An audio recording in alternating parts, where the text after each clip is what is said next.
Naghahanap ka ba ng overload na lugaw na masarap dito sa Panikitar? Meron nga itong kasakasamang litsong kawali. Meron din itong kasakasamang chicharong bulaklak. Isama mo na rin ang hita ng manok at syempre dahon ng sibuyas, itlog at bawang. Sounds tasty, di ba? Sarap, isipin mo, overload lugaw. Dito lang yan sa Kapatid Pares, dito sa may Panikitar Lock. Exact barangay is nasa Barangay Patalan. Ito ang kanilang signage, Pares Overload or Kapatid Pares Overload.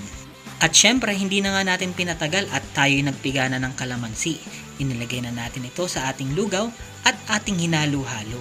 At syempre, unang tikim, yan, chicharong bulaklak. Pangalawa naman, ang litsong kawali. Wow! At ito ang napakalaki nilang hita ng manok. Ayan, napakasarap talaga. Syempre, hindi natin titigilan yan. Napakasarap kasi, lalo